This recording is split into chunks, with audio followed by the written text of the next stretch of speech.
Tome seu assento em nome de Jesus, e que mais uma vez a graça e a paz em nosso Senhor e Salvador Jesus Cristo nos seja multiplicado neste lugar, através do conhecimento de Deus e de nosso Senhor e Salvador Jesus Cristo. Amém? Amém, irmãos? Esse é o desejo do meu coração para as vossas vidas nesta começo de noite. Que Deus possa mais uma vez, pela sua misericórdia, falar convosco como tem falado comigo. Duas coisas eu tenho pedido ao meu Deus, desde que Ele nos enganjou há alguns anos desse ministério que é de testemunhar as benécias e as maravilhas que Ele tem feito nas nossas vidas. O primeiro pedido foi de nunca falar nada que Ele não tenha falado comigo primeiro. Ele não tenha me exortado primeiro, Ele não tenha me ensinado primeiro. Em segundo lugar, nunca me deixar pegar nada sem a confirmação. E esta é a palavra que Ele tem para as nossas vidas nessa noite. A Bíblia está cheia de inúmeras passagens que podemos usar a qualquer momento. Por isso que a palavra nos ensina que nós estejamos sempre preparados, a tempo e fora de tempo.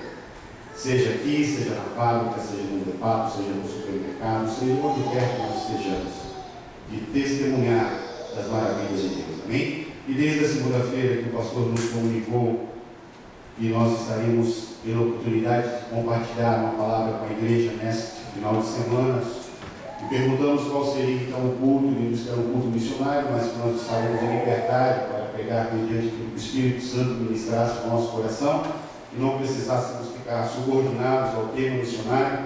Nós nos colocamos a orar e a buscar em Deus aquilo que melhor Ele teria para a sua igreja nessa tarde. E eu saí da minha casa sem saber o que iria pregar nessa tarde ainda. Trouxe 5 esboços aqui no meu sermonário digital. E creio que o Espírito Santo de Deus é que dirige todas as coisas. A minha única função é estudar, amém? Quem decide o que eu devo falar é Ele. E as irmãs cantaram, os jovens cantaram, o grupo de louvor cantou. E nós temos então a confirmação de Deus apenas há 4 minutos e meio.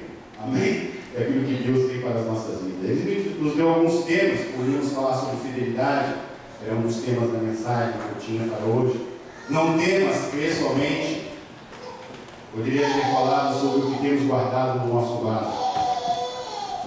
Poderia ter falado sobre o sal da terra, mas Ele nos direcionou a falarmos sobre qual a vontade dEle para as nossas vidas. Abra a sua Bíblia no Evangelho de Mateus, capítulo de número 7, a partir do verso de número 15. Enquanto você procura, eu gostaria de externar a minha gratidão ao meu Deus por mais essa oportunidade, a minha família, minha esposa e minha filha que tem orado pela nossa vida, a vida do nosso pastor, os presbíteros que estão aqui à nossa retaguarda, intercedendo pelas nossas vidas nessa hora. É motivo de muita alegria e um privilégio muito grande poder compartilhar a bondade de Deus com as vossas vidas nessa tarde. Amém? Creia que tudo aquilo que eu vou lhes dizer, Deus falou comigo primeiro, amém? Não estou aqui para ensinar, exortar, nem falar nada daquilo que Deus não ensinou a minha vida em primeiro lugar. Não me colocou no estreito primeiro, porque vivemos verdadeiramente em dias que nós devemos procurar saber qual a vontade de Deus para as nossas vidas. E nesse texto que tem como epígrafe na minha Bíblia os falsos profetas, a partir do verso 15, no livro do Evangelho de Mateus, capítulo 7, todos encontraram? Diz assim: acautelai os falsos profetas, que se vos apresentam disfarçados em ovelhas, mas por dentro são lobos roubadores. Pelos seus frutos os conhecereis. Olha-se porventura a uva dos espinheiros, ou figo dos abrolhos? Assim toda árvore boa produz bons frutos, porém a árvore má produz frutos maus. Não pode a árvore boa produzir frutos maus, nem a árvore má produzir frutos bons. Toda árvore que não produz bom fruto é cortada e lançada no fogo. Assim, pois, pelos seus frutos os conhecereis. Nem todo que me diz, Senhor, Senhor, entrará no reino dos céus, mas aquele que faz a vontade de meu Pai que está no céu, nos céus. Muitos naquele dia hão de me dizer: Senhor, Senhor, porventura não temos nós profetizado em teu nome? E em teu nome não temos expelido demônios? e em teu nome não fizemos muitos milagres, então lhes direi explicitamente: nunca vos conheci, apartai-vos de mim, os que praticam a iniquidade. Amém? Estas são as palavras do nosso Senhor Jesus Cristo, quando nos fala sobre as coisas derradeiras, sobre os dias que ele vivia, onde aqueles que foram chamados para apontar para o trono da glória. Vocês sabem que Israel foi constituído na terra para trabalhar como um imã, atrair as outras nações à adoração do seu Deus. Mas em vez disso, eles preferiram buscar nos outros deuses, nos outros povos, deuses feitos por mão dos próprios homens. Queriam ter reis segundo as suas imagens, sendo que eram governados pelos reis dos reis e senhores dos senhores.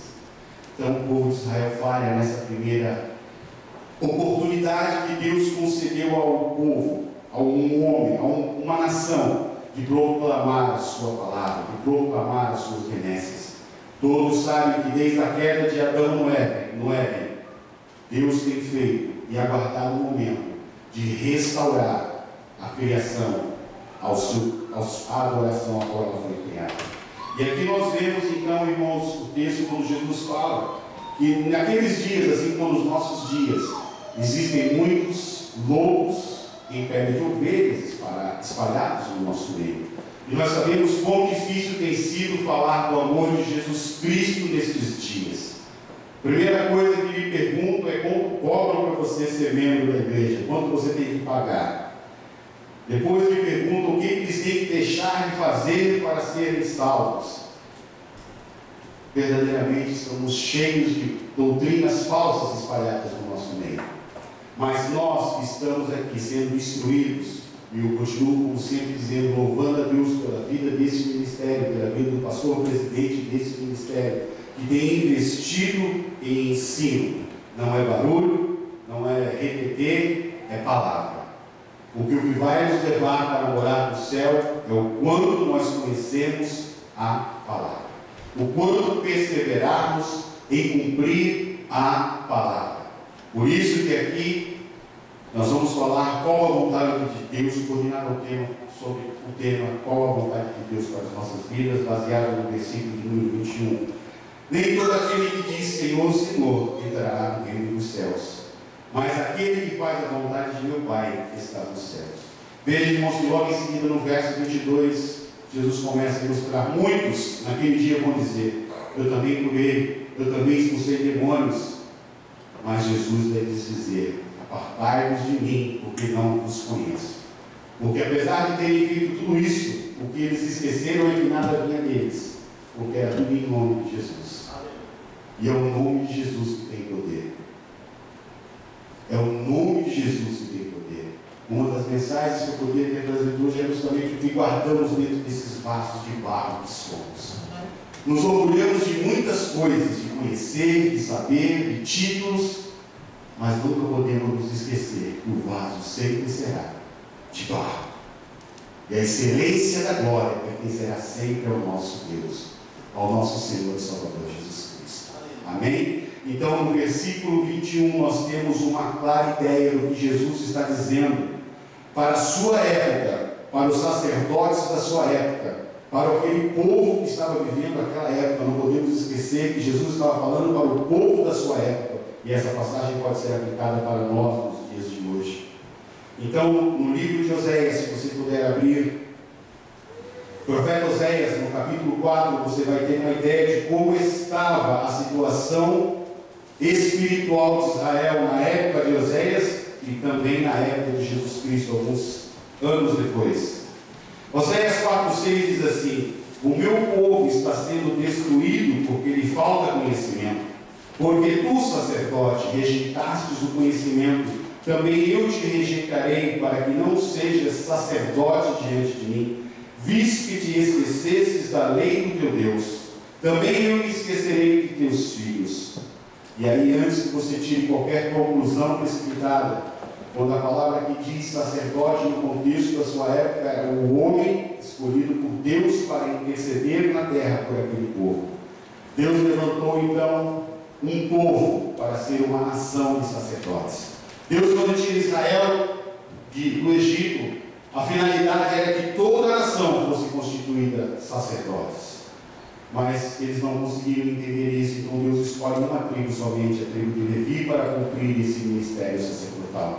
Então, desta tribo, estes homens que eram separados, homens sem defeitos, que deveriam não ter pecado, e que existiam a sua hierarquia até chegar ao posto de sumo sacerdote, e que desde que o tabernáculo foi instituído ali no deserto, tinham como função a tribo de Levi, de montar, desmontar, cuidar dos aparatos que envolviam ali o culto a Deus.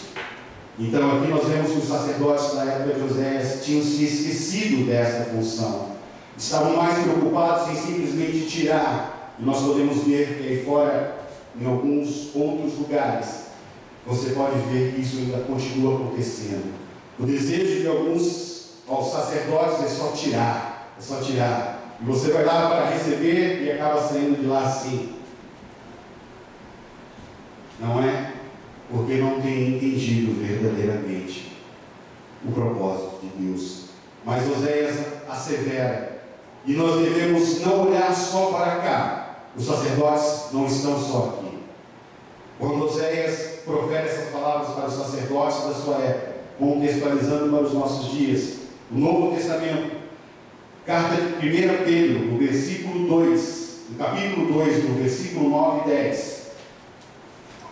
1 Pedro 2, 9 e 10 diz assim: Vós, porém, sois raça eleita, sacerdócio real, nação santa, povo de propriedade exclusiva de Deus, a fim de proclamardes as virtudes daquele que vos chamou das trevas para a sua maravilhosa luz.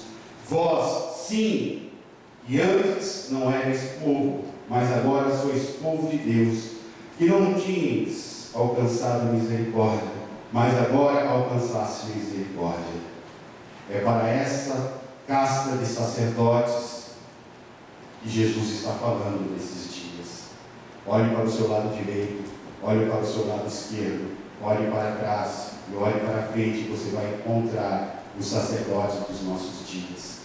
Todos nós fomos constituídos sacerdócio santo e real, povo de propriedade exclusiva. Você tem ideia do que é isso?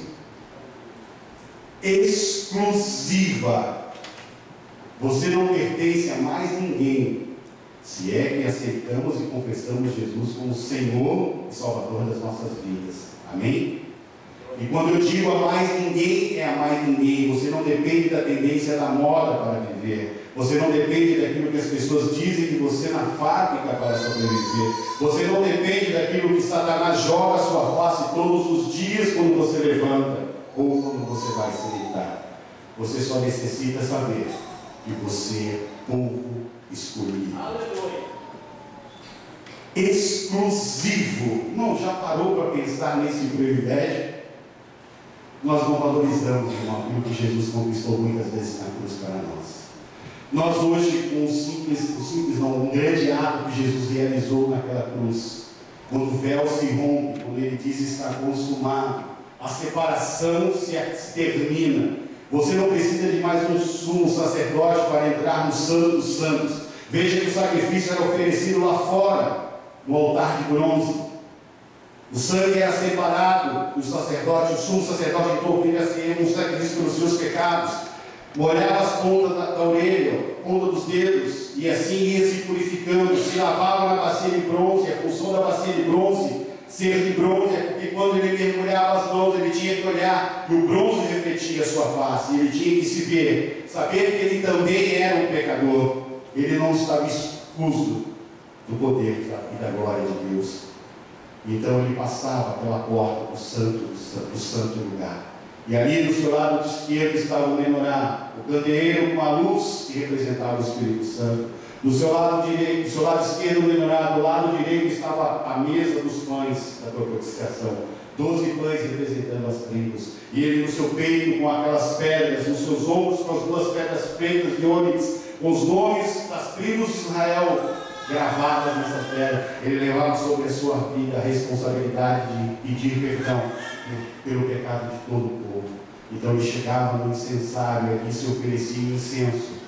Então uma vez por ano ele tinha esse privilégio de adentrar ao Santo dos Santos e sobre a tampa do propiciatório derramar o sangue, para que se por mais um ano fosse coberto o pecado.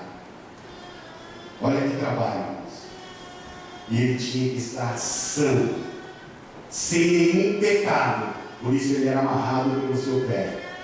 E na sua roupa, na barra das suas vestes sacerdotais, existiam romanos que balançavam como um sino. Isso sempre me lembra o Espírito Santo. O crente não faz barulho porque está sem o Espírito Santo de Deus. Alguns jargões populares nós vemos por aí. Mas isso não é verdade. Não precisa fazer barulho para ter o Espírito Santo de Deus. Tem que ter a coragem de sair por aquela porta e dizer que só Jesus salva, só Jesus liberta e só Jesus vai nos levar para morar no céu. Esse é o barulho que aquele povo lá fora tem que escutar das nossas bocas. Então ali se era oferecido o sacrifício.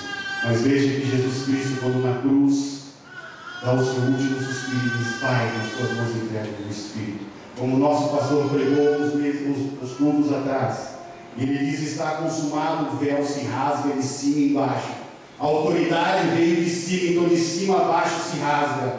E a partir daquele momento, eu e você podemos adentrar onde reis de Israel quiserem entrar. Sacerdotes quiseram entrar e não puderam. E nós, por esse sacrifício, sabe por quê? Porque Jesus derramou sobre a tampa do propiciatório o sangue verdadeiro. E veio de dentro do Santo dos Santos, aspergindo salvação com o seu sangue para todas as direções. E é por isso que hoje, quando você clama por esse sangue, quando você crê e você é remido por esse sangue precioso, você tem acesso ao trono da graça.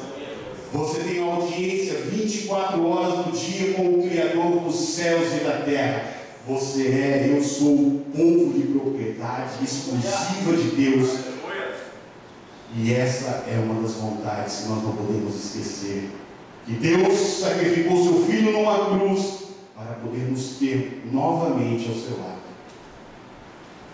Oséias continua: conheçamos no capítulo 6, verso 3, e prossigamos em conhecer ao Senhor como alva, a sua vinda é certa, e ele descerá sobre nós como chuva, a chuva esteródia que rega a terra. A expressão como alva pode ser traduzida conforme a busca, porque no hebraico ela é Ketsahada, mostrando que a presença de Deus no nosso meio depende da sinceridade em buscá-lo.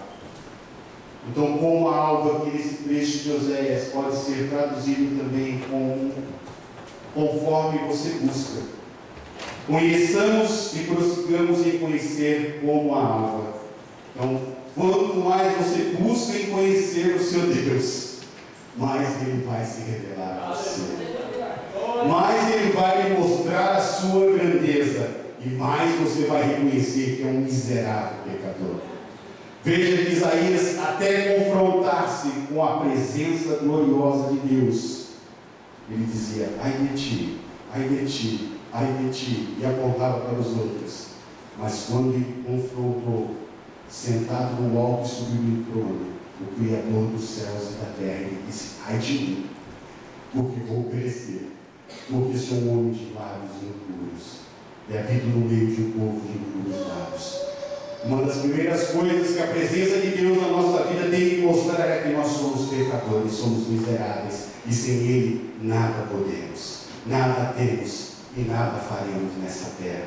Então devemos prosseguir em conhecer. Mas antes de descobrirmos quais são as vontades de Deus para as nossas vidas, vejamos o que não é a vontade de Deus para nós, amém? E ali no livro de Gálatas, na carta de Paulo aos Gálatas, capítulo 5, nós temos uma ideia do que Paulo diz à igreja que estava na Galácia. Gálatas 5, 13 a 15, diz assim: porque vós, irmãos, fostes chamados à liberdade, porém não useis a liberdade para dar ocasião à carne, sede antes servos uns dos outros pelo amor, porque toda a lei se cumpre em um só preceito, a saber, amarás a teu próximo como a ti mesmo. Se vós, porém, vos mordeis, devorai, e devorai uns aos outros. Vede que não sejais mutuamente destruídos. Veja que a igreja da Galácia estava passando por um problema. E o problema era justamente as contendas que existiam dentro da igreja. Facções dentro da igreja. Já faz ideia do que é isso, irmãos? Devemos louvar a Deus que neste lugar nós cremos pelo poder do Espírito Santo que esses males não adentrarão. Porque nós temos homens e mulheres orando e vigiando pelo rebanho. Mas nós sabemos que em muitos lugares, como acontecia aqui na Galácia, o povo estava usando da liberdade que a graça lhe concedia para criar problemas uns com os outros.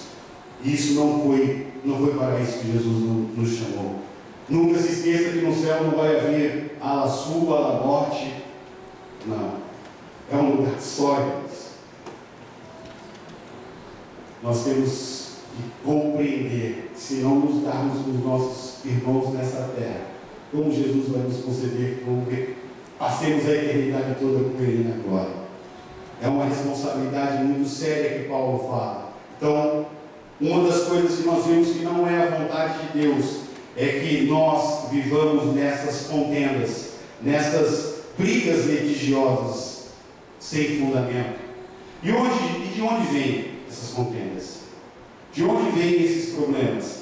Tiago, irmão do Senhor Jesus, na sua epístola, no capítulo 4, verso 1, diz: de onde procedem guerras e contendas que há entre vós? De onde, senão dos prazeres que militam na vossa carne?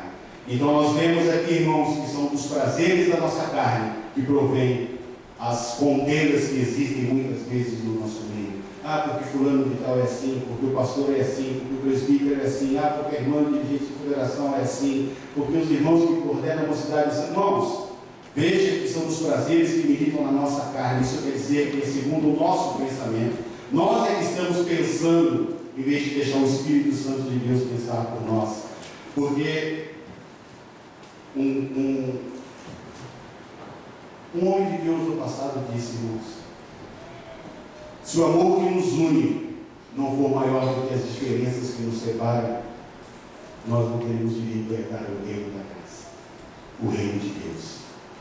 Então nós não podemos esquecer que quando há esse tipo de problema, ele começa em nós, dos nossos desejos carnais que querem sair para fora. E Tiago ainda continua no verso de número 2 a sua exortação: cobiçais e nada tendes, matais e invejais e nada podeis obter, viveis a lutar e a fazer guerras, nada tendes, porque não pedis, pedis e não recebeis, porque pedis mal, para esbanjarem os vossos prazeres. Infiéis, não compreendeis que a amizade do mundo é a inimizade de Deus? Aquele, pois, que quiser ser amigo do mundo, constitui-se inimigo de Deus. Ou supondes que em vão afirma as Escrituras: é com ciúme que por vós anseia o Espírito que fez habitar em nós? Antes, ele dá maior graça, pelo que diz: Deus resiste aos soberbos, mas dá graça aos humildes. Amém? Nos 108 versículos que possuem a epístola de Tiago, 54 deles são mandamentos para as nossas vidas. A metade dos 108 versículos, 54 são mandamentos. E então ele continua no versículo 7. Porque, irmãos, pensamos que só o fato de sermos cristãos e carregarmos uma Bíblia debaixo do braço, o diabo vai fugir de nós quando passarmos por ele na rua, na fábrica, no mercado, no teclado. Mas veja que Tiago continua nos ensinando o princípio de alcançarmos o centro da vontade de Deus. Sujeitai-vos, portanto, a Deus, mas resisti ao diabo, e ele fugirá de vós. Chegai-vos a Deus, e ele se chegará a vós outros. Purificai as mãos, pecadores, e vós que sois de ânimo dobre, limpai o coração, afligi-vos, lamentai e chorai. Converta-se o vosso riso em pranto e a vossa alegria em tristeza. Humilhai-vos na presença do Senhor, e ele vos exaltará. Veja, irmãos, que então o caminho para o centro da vontade de Deus é a submissão à sua palavra, ao seu querer. Veja, irmãos, que nós não vemos muito nos nossos dias aquela salvação em massa acontecer. Viramos um povo muito festeiro e não que isso seja pecado, amém? Mas junto com a festa nós não podemos esquecer de gemer, de chorar e de interceder pelas almas. O pastor David Wilson, em uma de suas pregações, ele ministra sobre isso, sobre a angústia que nós devemos sentir no nosso coração de salvos, como nos lembramos que a cada milésimo de segundo descem à sepultura milhões e milhares de seres humanos, feitos à imagem e semelhança de Deus, para o inferno, porque não tiveram a oportunidade de conhecer a Deus. Nós devemos sim festejar e nos vangloriar que o nosso nome já está no livro da vida, mas não podemos deixar que a soberba tome conta do nosso coração ao ponto de nos esquecermos que há outros também que precisam alcançar salvação lá fora. E esse é o desejo de Deus para o nosso coração. Esse é uma das vontades para nós alcançarmos o centro da vontade de Deus para nossas vidas.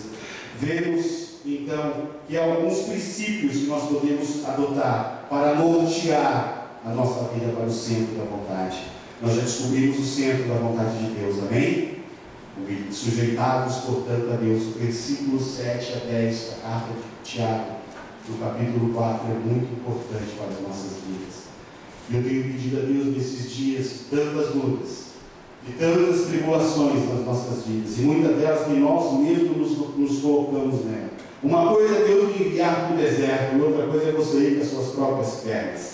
Sabe que quando Deus me envia, Ele vai suprir do começo ao final. Mas quando você vai com as suas próprias pernas, Ele vai deixar você sofrer um pouquinho, vai deixar você gemer um pouquinho, para você reconhecer que não deveria ter ido para lá sem a autorização dEle. Mas Ele vai lhe socorrer, porque Ele é fiel. Ele é fiel. E se você se humilhar e clamar, e se arrepender verdadeiramente dos seus maus caminhos, Ele vai estender a sua mão, porque foi para isso que Jesus morreu naquela cruz por nós. Então, o primeiro princípio que eu quero vos falar nesta noite, para nortearmos para o centro da vontade de Deus, está em Mateus 6, 33. Não olhe para lá, olhe para cá. Mateus 6, 33. Abra a sua Bíblia, Mateus 6, 33. Evangelho de Mateus 6, 33 é o primeiro princípio que eu quero vos falar nesta noite. E diz assim, somente a parte A: buscai, pois, em primeiro lugar o seu reino e a sua justiça. Amém? Este é o primeiro princípio que eu quero vos falar nesta noite. Para nos nortear, nos direcionar para o centro da vontade de Deus, nós devemos priorizar o seu reino e a sua justiça. Não podemos ser egocêntricos, devemos ser cristocêntricos. Amém? Devemos nos manter no centro da vontade de Deus e Cristo no centro das nossas vidas. Não devemos mais dizer, eu vou fazer, eu vou realizar, mas sim, Senhor, o que achas que devo fazer? Senhor, como devo proceder? Senhor, devo ir? Senhor, devo ficar? Devo voltar? Devo tomar tal decisão? Bom, isso tem me ajudado nesses 13 anos que caminho com o Senhor, a não ter que, como Abraão, quando saiu da vontade e desceu para o Egito sem consultar o seu Deus, ter que voltar para o princípio e começar tudo de novo.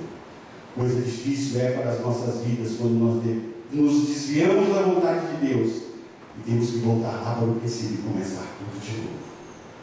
Eu não sei se Deus me daria graça para começar tudo de novo. Por isso que, mesmo em meio em lutas, mesmo em meio em provações, mesmo sendo fraco, mesmo sendo pecador, mesmo não sendo um bom esposo, um bom pai, um bom servo, um bom obreiro, muitas vezes eu procuro me manter no centro da vontade de Deus, porque ali é o melhor lugar para a minha vida. E muitas vezes o centro da vontade de Deus, irmãos, não é o lugar mais alegre para se ficar. Saiba disso. Veja a vida de José quando foi levado cativo ao Egito. Ele teve sonhos. Deus lhe deu sonhos. Mas ele tinha um problema. Ele era um milagre. O seu pai lhe considerava um milagre. A sua mãe lhe considerava um milagre. E começaram a lhe tratar diferente dos outros irmãos. E quem gerou isso no meio dos outros irmãos? Ciúme, guerra, contenda. Jacó não satisfeito faz uma túnica talar, uma túnica colorida para o seu filho. Pronto, acabou de complicar. Os outros se enciumaram. Mas mal sabiam eles que tudo isso era o propósito de Deus na vida de José. Pegaram José e jogaram dentro de uma cisterna. Não conformados, pegaram José e venderam eles para os midianitas. E José foi parar escravo no deserto, achando, coitado de mim, o Deus de meu pai, o Deus de meu avô me abandonou. Mas mesmo nesta hora, ele não abandonou a Deus. Mesmo escravo, e olha que ele era o queridinho, hein? Era um milagre, mas ele devia aprender que os milagres têm que ser tratados, porque não pode haver soberba no coração daqueles que Deus quer usar, daqueles que Deus quer colocar em ponto de eminência na história. E ele é levado cativo e se mantém firme. A casa de Potifar prospera, e a endemoniada da mulher de Potifar arregala os olhos. E diabo diz: e agora? Arma cilada. Mas é aquilo que eu digo: aquele que está em espírito não cai em cilada, amém? Porque o leão só come carne. Quando ele corre do espírito, ele não encontra nada. E José estava só aquele espírito, porque ele saiu correndo tão rápido que eu acredito que não foi a roupa que rasgou e saiu, ele passou pela roupa. E ela ficou só com a túnica de José na mão. Isso é segundo o Evangelho de São Miguel, amém? Mas José foge. Imagina: poxa, eu fugi, meu Senhor vai me aplaudir, já sou querido, agora eu vou ficar mais querido ainda. Eu creio que esses pensamentos passaram. Mas o que acontece com José? Satanás não desiste, irmão. E a mulher vai lá em frente com mentira do tamanho do inferno do seu marido. E José vai parar na cadeia. Mas José tinha aprendido com seu pai Jacó, com os erros do seu pai Jacó, do seu avô Abraão, do seu pai Isaac, do seu avô bisavô Abraão, que se manter muitas vezes no centro da vontade de Deus requer sacrifício. E ele lá dentro daquele presídio. E agora, o que vai ser de mim? Agora ninguém me acha mais aqui. Nem Deus vai me ver aqui trancado nessa cadeia. Irmãos, eu fiz muitas coisas erradas na minha vida, mas Deus sabe que eu não teria estrutura para ficar trancado. Por isso Ele nunca me deixou cometer nenhum homicídio, tirar a vida de ninguém. Porque se mesmo depois de salvo eu tivesse feito isso, eu ia ter que me entregar. Cometi erros ilícitos, mas que não são hoje mais dignos de pena e prisão, porque não fui preso em flagrante. Mas José tinha estrutura e Deus sabia disso. E o leva ali e o diabo fala: agora ele vai negar, agora ele vai murmurar. E nada, mas quando Deus está na vida de um homem que é espírito, ele chegou lá e pegou, foi as chaves da cadeia, virou carcereiro, tinha autoridade, Deus deu autoridade para ele. Mas 13 anos se passaram, eu creio que deve ter chegado dias nessa cadeia que José falou: Deus esqueceu de mim e os meus sonhos. Veja que Deus em nenhum momento tinha falado com José, ele só tinha tido sonhos da parte de Deus. Em nenhum momento Deus reconfirmou as promessas das alianças, como fez com Jacó, como fez com Isaac, como fez com Abraão. José só tinha sonhos na cadeia. E Deus traz dois sonhadores para o seu lado, para então Deus começar a falar com ele. E ele ouve os sonhos daqueles dois homens e diz aquilo que aconteceria. Quando se cumpre, eu creio: José, agora eu vou sair daqui, porque um deles é o copeiro do rei. E ao pedido de José: lembra-te de mim quando chegar lá na corte. Sabe qual é muitas vezes o nosso nome, por termos em homens, e nos esquecemos que é no tempo de Deus que as coisas acontecem. Glória a Deus. E se passam mais 2 anos de José naquela cadeia. Mas então Deus resolve que é hora dele sair e dar sonhos ao faraó do Egito. E ninguém consegue interpretar. Aí o copeiro se lembra: poxa, tem um hebreu lá na cadeia, Senhor, que pode resolver esse seu problema. E manda chamar José, porque ele priorizava o reino de Deus. Então, quando ele decifra aqueles sonhos, Faraó: temos que levantar um homem. E falou: quem virá? O que mais do que você viu é a voz do Deus verdadeiro. Então José é constituído segundo em governo. E ali ele entende. Quando seus irmãos chegam, ele tenta se vingar dos seus irmãos, tenta fazer eles sofrerem pelo sofrimento que ele havia passado naqueles 13 anos. Mas quando eles trazem Benjamim, Ele pretende ficar com Benjamim para fustigar o coração dos irmãos, quando ele vê que seus irmãos se arrependeram. E pede: não, fica comigo. Aquilo quebranta o coração de José, ele então se revela. E diz para os seus irmãos: não foram vocês que me enviaram para cá. Foi o nosso Deus que nos enviou para cá, para que houvesse provisão no nosso povo. Então, ele priorizava em primeiro lugar o reino de Deus. E veja que a continuação desse texto diz que estas coisas nos serão acrescentadas. Eu tenho procurado em várias versões da Bíblia, porque eu tenho estudado muito todas as coisas, as demais coisas, e esse texto não está na Bíblia Sagrada. Eu não encontrei em nenhuma versão da língua portuguesa essas palavras, todas as coisas e as demais coisas. Está essas coisas e essas coisas. Ou seja, comer, beber e vestir, que é o contexto anterior que o Senhor Jesus está se referindo nesta passagem de Mateus 3:33. Então tenha certeza que estas coisas, comer, beber e vestir, quando você buscar em primeiro lugar o reino de Deus e a sua justiça, nunca vão faltar na sua vida. E Jesus então continua falando nos vários sermões dele sobre o que é a vontade de Deus. Mas o segundo princípio que eu quero vos dar nesta noite está na carta de Paulo aos Tessalonicenses, no capítulo 4, versos 3 e 4. Nós vamos correr um pouquinho, porque eu tenho 5 minutos para concluir e devolver o microfone ao nosso pastor. São 4 princípios que eu quero vos dar. Já dei o primeiro, que é: o primeiro é buscar em primeiro lugar o reino de Deus e a sua justiça. E o segundo está em 1 Tessalonicenses 3 e 4, que diz: Pois esta é a vontade de Deus, a vossa santificação, que vos abstenhais da prostituição, que cada um de vós saiba possuir o próprio corpo em santidade e honra. Então nós devemos aqui, irmãos, levar uma vida santa, uma vida separada para Deus. Hebreus 12:14 diz: segui a paz com todos. Essa é a primeira ordem. E a santificação, sem a qual ninguém verá ao Senhor. Amém? Então, o segundo princípio que eu quero vos falar nessa noite é a santificação, uma vida separada para Deus. Como eu disse, você não serve ao mundo, você não vive a moda do mundo, você vive aquilo que é a palavra de Deus, que é viva e eficaz. E foi válida nos tempos que foi escrita, e é muito mais válida nos nossos dias, porque é a palavra viva de Deus. Amém? Não existe que era bom para aquela época, como o pastor falou ontem, e hoje não é bom, não, irmãos. O que era bom para a época da igreja quando foi fundada na terra, continua sendo bom para os nossos dias de hoje, porque é o que tem levado os cristãos aos céus. É viver uma vida de santidade mediante a palavra do Senhor. Terceiro princípio está em Romanos 12:2. Romanos 12:2 diz: e não vos conformeis com esse século, mas transformai-vos pela renovação da vossa mente, para que experimentais qual seja a boa, agradável e perfeita vontade de Deus.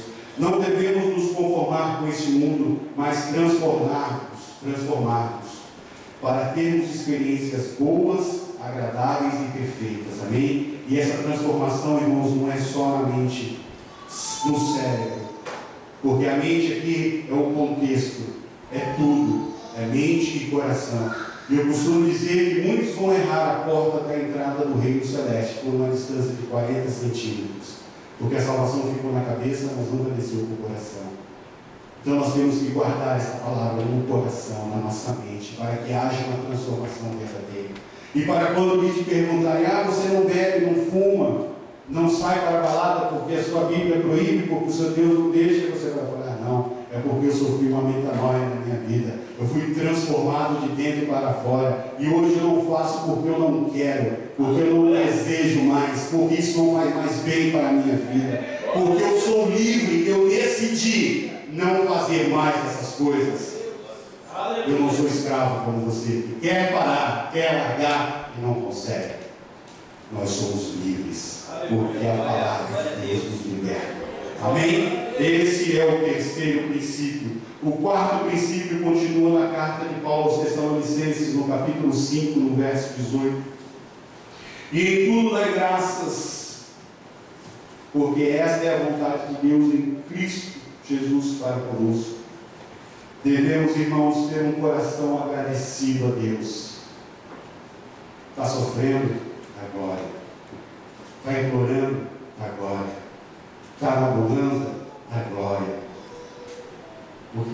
agindo dessa forma, Deus vai sempre olhar para ti com bons olhos nessa terra. Devemos dar graças em tudo e por todos a cada dia. Veja a situação de Davi no Salmo 34, versículo 1. Ele chega ao mais baixo ponto que um judeu, um descendente de Abraão poderia chegar.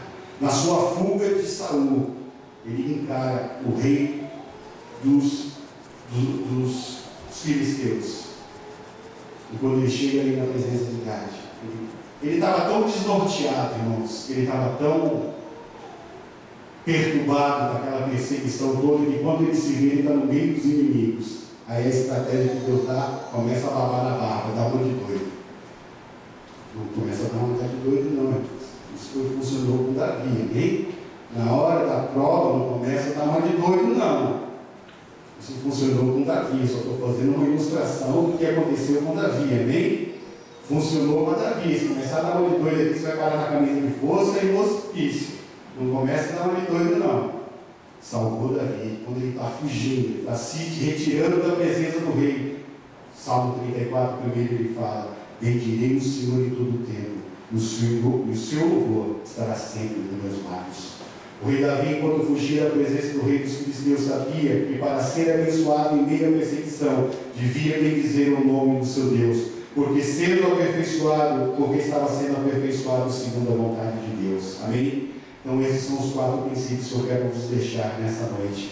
O primeiro princípio para me nortear ao centro da vontade de Deus é buscar em primeiro lugar ao Senhor e a sua justiça. O segundo é viver uma vida de santidade, uma vida de separação, uma vida, sentir essa transformação verdadeira no seu coração, na sua mente, na sua alma, que você possa olhar para o seu problema, para aquela pessoa que lhe causou dor e não sentir nada, porque você a perdoou. E perdoar é isso, é conseguir viver junto em harmonia. E que o quarto e último ponto que vai nos direcionar é que nós devemos ser agradecidos. E quando eu preparava essa mensagem há algum tempo, Deus me fez me lembrar de qual verdadeiramente é a maior vontade dele para a humanidade. E quando eu lembrava e colocava esse versículo que nós vamos ler em seguida para encerrar, ele me lembrou do testemunho de 2 jovens que no século XVIII pertenciam ao grupo de oração chamado Moravianos. Começou com John Hus, ali na Alemanha, e esse povo orava durante 24 horas por salvação de almas. E esse movimento de oração durou por quase 100 anos e foi a base da reforma protestante. Porque esses irmãos oraram, a reforma cresceu e prosseguiu. Veja que esses 2 jovens queriam falar do amor de Jesus Cristo. E eles souberam que havia uma ilha, e o proprietário dessa ilha era ateu. E ele havia ido nas selvas ali da África e recolhido vários habitantes dali levados cativos para servirem nessa fazenda como escravos. E esses 2 jovens tinham consciência que esses homens e mulheres morreriam naquele lugar sem nunca ter a oportunidade de ouvir falar do amor de Deus. E eles decidem então pedir para o dono da ilha se eles podiam ir lá como voluntários, como missionários, falar do amor de Deus para os seus escravos. E ele disse: não, eu não quero clérigos aqui, eu não quero pessoas falando de nada a não ser aquilo que eu quero que eles saibam. E eles voltaram e continuaram a orar. E chegaram a uma conclusão, procuraram o homem de novo: e se nós viermos aqui trabalhar como escravos, o Senhor nos permite falar do amor de Jesus Cristo para eles? Podem vir, mas eu não vou custear a vossa viagem para cá. Eles fizeram o quê? Se venderam como escravos e pagaram as suas passagens para viver o resto da sua vida como escravos naquela ilha, simplesmente para ter a oportunidade de falar do amor de Jesus Cristo para aquelas quase 2.000 pessoas que estavam ali. Na despedida, quando estavam saindo desse barco para uma ilha, os seus irmãos de oração estavam ali. A última coisa que eles disseram, quando estavam já um pouco afastados, foi que o cordeiro que foi morto receba a glória pelo sacrifício que ele ofereceu por minha vida naquela cruz. Eles não estavam dispostos a orar por nada daquilo que eles não estavam dispostos a fazer para a obra de Deus. Eles oravam para que Deus enviasse homens e mulheres para pregar o Evangelho naquela ilha. mas eles se colocaram à disposição e foram eles mesmos para lá.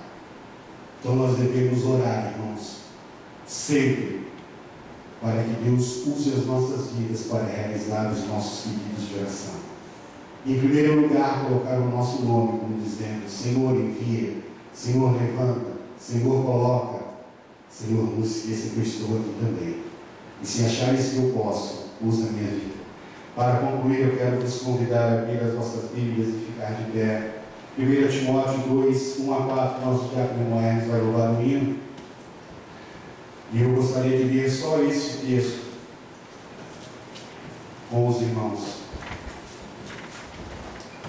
Como resultado, irmãos, de quando praticamos esses princípios que eu li com os irmãos acima, conseguimos cumprir ou realizar neste mundo a maior vontade de nosso Deus, que está em segunda carta de Paulo a Timóteo, primeira epístola de Paulo a Timóteo, capítulo 2, versos de 1 a 4.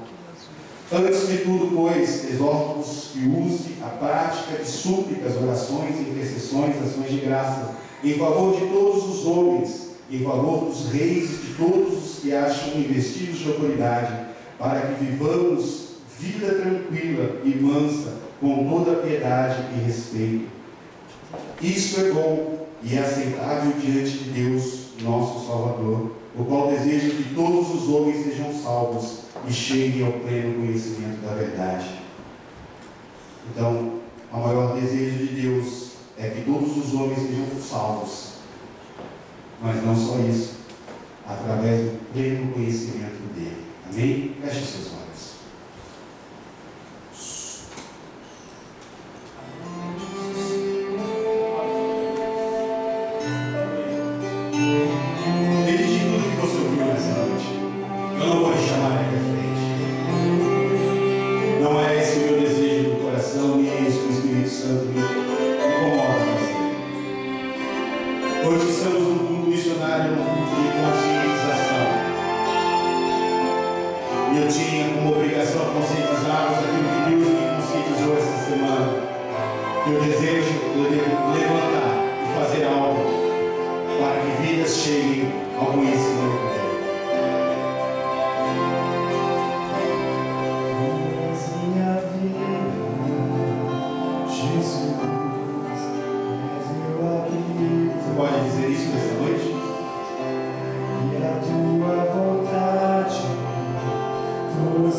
milagre, irmãos, quem faz é Deus, quem salva é Deus, quem traz o pecador é o Espírito Santo de Deus que habita nas nossas vidas.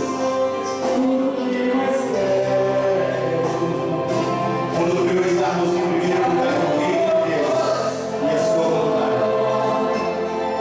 Ele vai realizar os desejos dele nas nossas vidas nesta terra. Veja que em João 3,16 que eu li, Deus já fez a sua parte. Mas em 1 João 3,16 diz assim: nisso conhecemos o amor de Cristo, deu a sua vida por nós, e nós devemos dar a nossa vida pelos nossos irmãos. Pai, eu te dou graça nessa noite mais uma vez, pela oportunidade, Senhor, de compartilhar aquilo que tu tens falado comigo no decorrer dessas semanas. Reconheço perante ti, Senhor, que tenho sido falho, Senhor. Tenho, Senhor, negligenciado o chamado que tu tens colocado sobre a minha vida, Senhor, sobre a minha família. E quero, Senhor, como disse na minha casa para ti, com os meus joelhos dobrados, voltar ao centro da tua vontade, Senhor. Que não haja contendas no meu coração, Senhor. Que não haja ira nas minhas palavras, Senhor. E que tudo aquilo que tu falou comigo, Senhor, nesta semana, tu possa falar no coração dos meus filhos neste dia, Senhor. Porque esta foi a palavra que tu nos destes para esta ocasião, Senhor. E eu rendo a ti, Senhor, mais uma vez nesta noite toda a honra, toda a glória, todo o louvor, Senhor, e toda a adoração. Porque tu és meu Deus, tu és meu Salvador, tu és o amado da minha alma, tu és aquele que um dia eu disse, uso o resto dos dias que há sobre esta terra na minha vida para falar do teu amor. E eu reafirmo nesta noite neste compromisso contigo, Senhor. Eis-me aqui, Senhor. E em nome de Jesus Cristo eu peço as tuas bênçãos sobre o teu povo neste lugar. Sobre a vida, Senhor, do nosso pastor evangelista Jair Pereira de Deus, da nossa missionária, Senhor, irmã Valquíria, dos seus filhos, da nossa irmã Júlia, do nosso irmão, Senhor, Lucas, sobre a vida dos presbíteros, dos diáconos, dos cooperadores, dos membros e congregados desta tua casa, Senhor, a qual tu nos deu a oportunidade de falar nesta noite. Que o teu Espírito Santo possa arder essa palavra mais e melhor no coração dos teus filhos, Senhor. Porque não tem nada de mim aqui, Senhor. É só a tua palavra, Senhor. Pois a tua palavra é que verdadeiramente santifica-nos e nos capacita a vivermos segundo o teu querer. E eu te dou graça, Senhor, por tudo que tu fizeste nessa noite e ainda vais fazer nessa semana. E em nome de Jesus eu peço as tuas bênçãos sobre o teu povo neste lugar. E que eles possam ser tocados e impactados como tu me impactastes através desta palavra. Em nome de Jesus Cristo de Nazaré, teu filho amado, é o meu pedido nesta noite, Senhor. E receba a honra, a glória e o louvor e a adoração por tudo que tu tens feito e ainda vai fazer neste lugar, para a glória do teu nome. Amém. Eu agradeço a oportunidade e retorno por esse resto.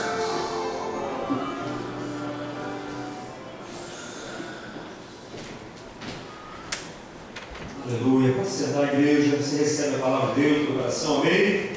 Aleluia. Que Deus nos abençoe a vontade de Deus